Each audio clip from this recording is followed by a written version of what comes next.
Hi, hello dear students. Welcome back to Future Plus Academy. ഇനി 6 മാസം കൊണ്ട് SSLC+2 കൂടാതെ ഇന്ത്യയിലെ ഏറ്റവും മികച്ച യൂണിവേഴ്സിറ്റികളിൽ നിന്നും UG, PG എന്നീ കോഴ്സുകൾ ചെയ്യാം. കേരളത്തിലെ ആദ്യത്തെ ഡിസ്റ്റൻസ് ലേണിംഗ് ആപ്പായ ഫ്യൂച്ചർ പ്ലസ് അക്കാഡമിക്കൊപ്പം ശ്രീനാരായണ ഓപ്പൺ യൂണിവേഴ്സിറ്റിയുടെ തേർഡ് സെം ഫോർത്ത് സെം സ്റ്റുഡൻസിന്റെ എല്ലാവരുടെയും അസൈൻമെന്റ്സ് നമ്മളിപ്പം ചെയ്തുകൊണ്ടിരിക്കുകയാണ് അല്ലേ.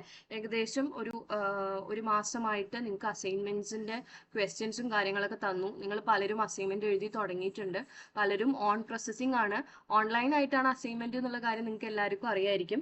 സോ കുറച്ച് സ്റ്റുഡൻസ് നമ്മളോട് ചോദിച്ചിരുന്നു അസൈൻമെന്റ്സ് നമ്മൾ ലേൺ സ്റ്റോറിൽ നമ്മൾ അവൈലബിൾ ആക്കി തുടങ്ങിയപ്പോൾ മുതൽ നമ്മളോട് സ്റ്റുഡൻസ് ചോദിക്കുന്നുണ്ട് ഇതിന്റെ ലാസ്റ്റ് ഡേറ്റ് വന്നോ എന്നുള്ള കാര്യത്തെക്കുറിച്ച്. കാരണം അസൈൻമെന്റുകൾ എഴുതി തുടങ്ങാൻ എപ്പോഴും കുട്ടികൾക്ക് ലാസ്റ്റ് ഡേറ്റ് വരണം അല്ലേ. പക്ഷെ ഞാനൊരു കാര്യം പറയട്ടെ, ശ്രീനാരായണ ഗുരു ഓപ്പൺ യൂണിവേഴ്സിറ്റിയുടെ അസൈൻമെന്റ്സ് കുറച്ച് ഡിഫിക്കൽട്ട് ആണ്. കാരണം അതിൽ സോയൻസോ കാര്യങ്ങൾ നമ്മൾ വളരെ ശ്രദ്ധിച്ചു വേണം ചെയ്യണം. ഒന്നാമത്തെ കാര്യം, ഒരു സബ്ജക്റ്റിൽ തന്നെ 2 അസൈൻമെന്റ്സ് ഉള്ളത്. സെറ്റ് 1 ഡിസ്ക്രിപ്റ്റീവും സെറ്റ് 2 അനലിറ്റിക്കൽ എന്ന് പറഞ്ഞിട്ട്. അപ്പോൾ ഇത് രണ്ടും രണ്ടിൻ്റെതായിട്ടുള്ള രീതിയിൽ വേണം നിങ്ങൾ അതിനെ അപ്രോച്ച് ചെയ്യാനും അതിനനുസരിച്ച് വേണം എഴുതാനും. അപ്പോൾ അതുകൊണ്ട് തന്നെ ഒരു ലാസ്റ്റ് മിനിറ്റ് ഹറിയപ്പിന് നിങ്ങൾ ആരും നിൽക്കണ്ട. ക്വസ്റ്റ്യൻ വന്നു എന്ന് അറിഞ്ഞു കഴിഞ്ഞാൽ തന്നെ സ്വന്തമായി എഴുതാൻ നോക്കുക. ഇനി നമുക്ക് സ്വന്തമായിട്ട് എഴുതാൻ പറ്റുന്നില്ല എന്നുണ്ടെങ്കിൽ ഫ്യൂച്ചർ പ്ലസ് അക്കാദമിയുടെ ലേൺ വെബ്സൈറ്റ് വഴി നിങ്ങൾക്ക് അസൈൻമെന്റ്സ് പർച്ചേസ് ചെയ്ത് എഴുതാവുന്നതാണ്. നമ്മളിപ്പോൾ തേർഡ് സെമ്മിന്റെയും ഫോർത്ത് സെമ്മിന്റെയും almost BA English, BA Malayalam, sociology, history, BCom, അതുപോലെ തന്നെ MA English, MA Malayalam, MCom ഇത്രയും സബ്ജക്ട്സിന്റെ അസൈൻമെന്റ്സ് നമ്മൾ കൊടുക്കുന്നുണ്ട്.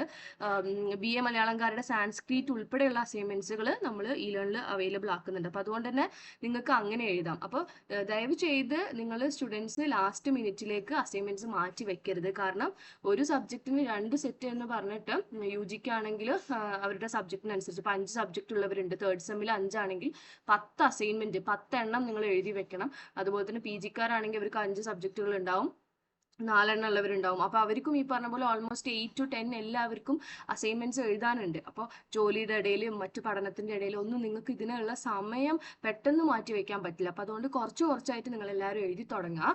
സോ ലേണിന്റെ ലിങ്ക് ഞാൻ ഡിസ്ക്രിപ്ഷൻ ബോക്സിൽ കൊടുത്തേക്കാം. ദയവ് ചെയ്ത് എല്ലാവരും നിങ്ങൾക്ക് എഴുതാൻ പറ്റാത്തവരെല്ലാം ലേണിന് അസൈൻമെന്റ് പർച്ചേസ് ചെയ്ത് എഴുതുക. ലേണിലെ വെബ്സൈറ്റിൽ എങ്ങനെയാണ് അസൈൻമെന്റ് പർച്ചേസ് ചെയ്യുന്നത് എന്നുള്ളതിനെ കുറിച്ചുള്ളൊരു ഡെമോ വീഡിയോ ഒക്കെ നമ്മൾ ഓൾറെഡി ചെയ്തിരുന്നു. അതൊന്ന് ചെക്ക് ചെയ്യുക. അതിന്റെ ലിങ്കും ഡിസ്ക്രിപ്ഷനിൽ ഞാൻ കൊടുക്കാം ആ വീഡിയോയുടെയും. അപ്പം ദയവ് ചെയ്ത് നിങ്ങൾ ഡിസ്ക്രിപ്ഷൻ ബോക്സ് ഒന്ന് ചെക്ക് ചെയ്യാം കേട്ടോ. കൂടുതൽ എന്തെങ്കിലും സംശയങ്ങൾ ഉണ്ടെങ്കിൽ കമന്റ് ബോക്സിൽ കമന്റ് ചെയ്തോളൂ, റിപ്ലൈ തരുന്നതായിരിക്കും. Thank you so much.